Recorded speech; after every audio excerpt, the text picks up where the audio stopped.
Hey guys, welcome to another video Smart Academy. In this video, we are going to talk about the oogenesis process. Actually, what is the oogenesis process and what are the different things that is happening in them?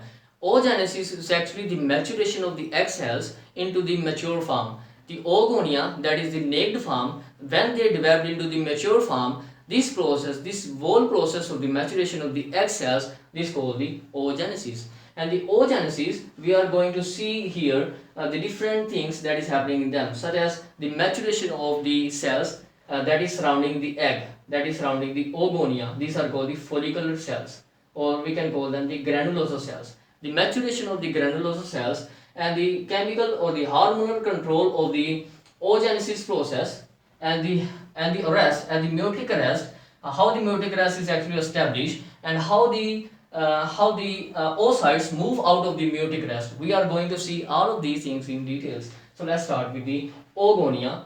And here we are talking about the previous video lecture summary. The oogonia undergo the mitotic process, they forming the pramniocytes.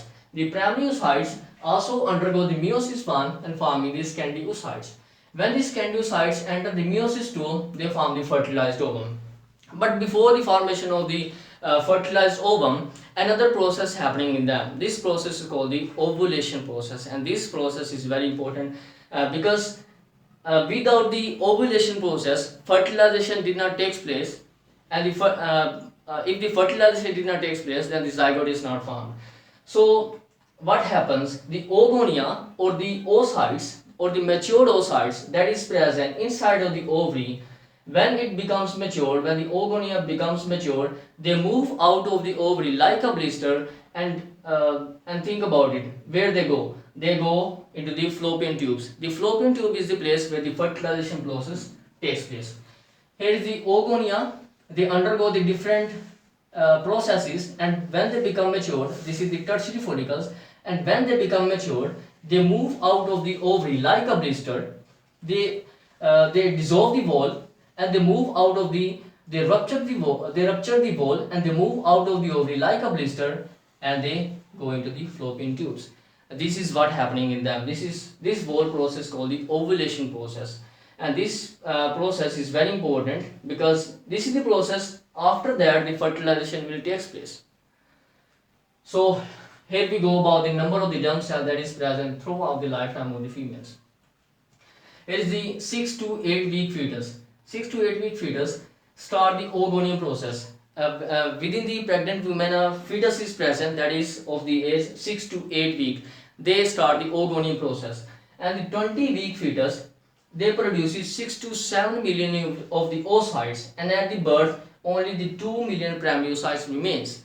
This is because only the 2 million. Why the 2 million pramniocytes remains? Because the other remaining oocytes are degenerated or they waste away. So only the 2 million pramniocytes remains in them. And at the puberty, only 60 to 80,000 of the pramniocytes are present. And after the puberty, only the 400 secondary oocytes are actually able to ovulate the process. Only the 400 oocytes are present which are able to move out of the ovary and go where they go? They go into the fallopian tubes for the fertilization process. So of the 6 to 7 million oocytes, they are degenerated and they filter into the 400 secondary oocytes which are required by the female body for the ovulation process. So here we go about the maturation of the cells that is surrounding the egg. This is the oogonia, and the oogonia, this is the naked oogonia. No other cell that is surrounded the oocyte is present here. There is no surrounding cells. When the naked oogonia is provided with some layer of the cells or one of the two cells, these oogonia are called the primordial follicles.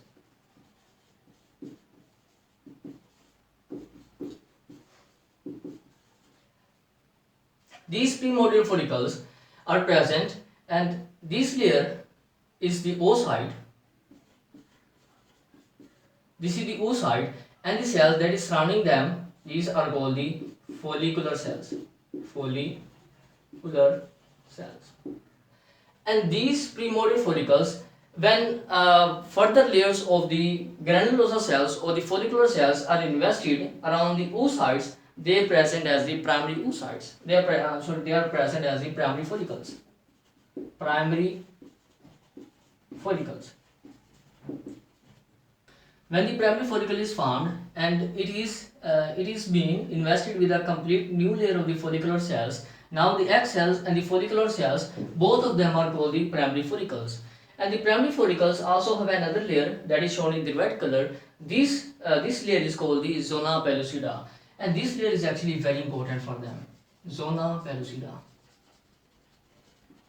Zona pellucida.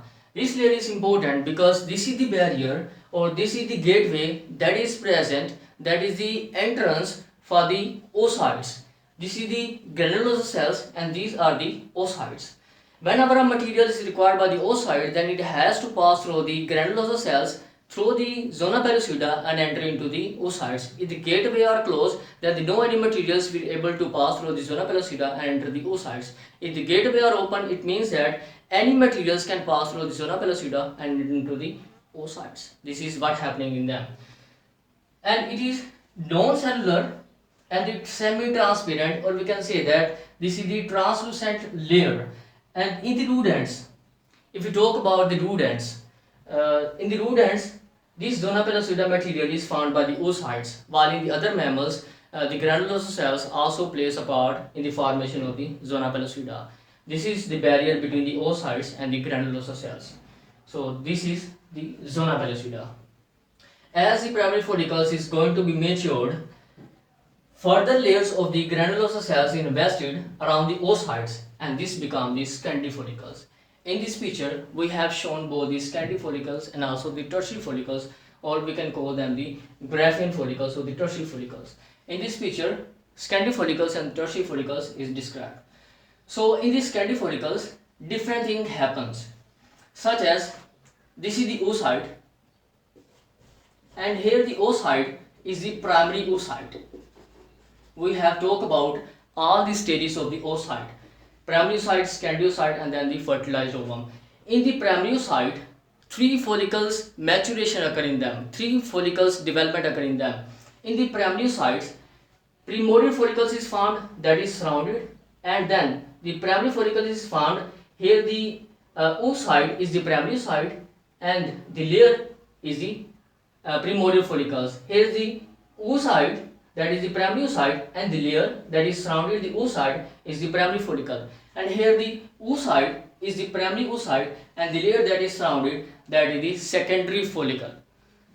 So with the formation of the secondary follicle, different thing happens to them.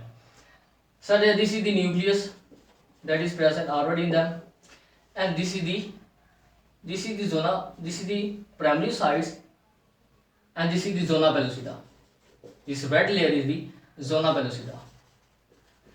Another layer is also invested with them. This layer that is shown in the blue color, this layer is called the membrane granulosa. Membrane granulosa. And this layer is actually the filtration granulosa. So this membrane granulosa is present outside of the granulosa cells. Outside of the membrane granulosa, these 2 layers that is shown in the black and this is shown another color, these 2 layers are actually called the theca folliculi. And the theca folliculi is divided into 2 types, theca interna and theca externa. This layer is called the theca interna. Theca interna, that is shown in the black color. And the outer side layer, this is called the theca externa. Theca externa. The theca interna is very vascularized and the glandular type. The glandular type cells is present around them, while the theca externa, this consists of the connective tissue like cells, and this forms, we can say that this forms the outer capsules of the egg cells. This is the total overall the secondary follicle structure. At these secondary follicles or the primary oocytes, which is at the diploidine stages of the first meiotic division, the block is present that how the process of the meiosis, that how the overall development of the primary oocytes or the secondary follicle. So how actually this arrest is established, we are going to see it. This is the This is the cell, and red color is the zona pellucida, and outer are the these are the granulosa cells. And if we take if we maximize it or zoom it, this layering, if we zoom it, then this is the cyclic adenosine monophosphate that is present in the granulosa cells, and this is the cyclic guanosine monophosphate that is also present in the granulosa cells. So all of the materials pass from the granulosa cells and then through the zona pellucida and enter into the oocytes. This CAMP is very important for the blockage process, because when there is a high concentration of the cyclic adenosine monophosphate, then the meiotic rest will be established. Then the meiosis process will be halted due to the high concentration of the CAMP. And this CAMP is actually increased by the two ways, from the intrinsic sources and also from the CAMP that is transported through the granulosa cells and through the zona pellucida into the oocytes. Another molecule will also transfer. This is called the CGMP, or the cyclic guanosine monophosphate. This also travels through the zona pellucida and into the oocytes. When this CAMP is comes in the oocyte, this increases the concentration of the CAMP. When the CAMP concentration is increased, this will stop the maturation promoting factors, MPF. This is called the maturation promoting factors. This CGMP work is actually to inactivate this PDE3A. This PDE3A is very important. This is called the phosphodiesterase 3A. This convert CAMP into the 5-AMP to lower the amount of the CAMP that is present in the oocytes. This PDA3 actually has the work to convert the CAMP to the 5-AMP so that the CAMP value or the amount becomes lower and the meiotic rest will not be established by lowering the CAMP value. If this PDE3A is inactivated, then this can't be able to convert the CAMP to the 5-AMP. It means that the concentration of the CAMP remains high. When there is high concentration of the CAMP, it lowers down or inactivates maturation promoting factors. These maturation promoting factors function is to remove the oocytes from the meiotic rest. If this is inactivated, then this is not be able to stop the this is not be able to remove out of the oocyte from the meiotic rest. And when it is inactivated, then the meiotic rest is established. So CAMP is provided by the both ways, CAMP from the intrinsic sources, CAMP from the granulosa cells, and this will lowers down or inactivates maturation promoting factors. When this is lowered, then the meiotic rest will be established, and this will halt the process. This will stop the process. All of these things that is happening before the meiotic rest is actually before the puberty. When the females did not receive and the puberty did not reach, and the puberty range is the 12 to the 15 years. When the females receive this age, then the puberty starts. Before this age, all these things happen in them. The scanty follicle is formed in them and the meiotic rest occur in them. Before the puberty, and after the puberty, different things happen in them.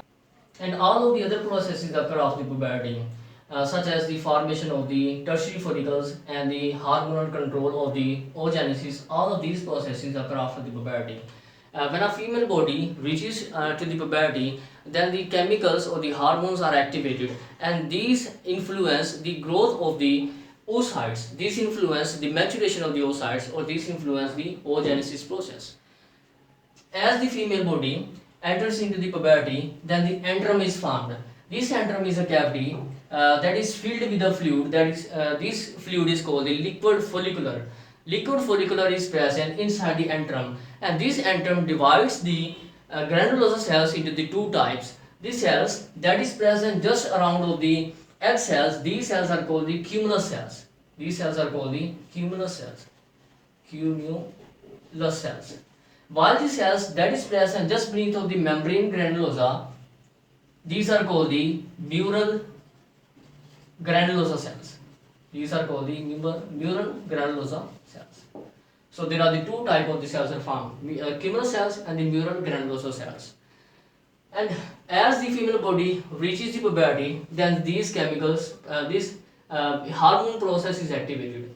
This is the hypothalamus. Hypothalamus activated the gonadotropin releasing hormone. These releasing hormone activate or have the effect on the pituitary gland, that is the pituitary part, that is anterior part of the pituitary gland, and this anterior part of the pituitary gland releases two types of the hormones.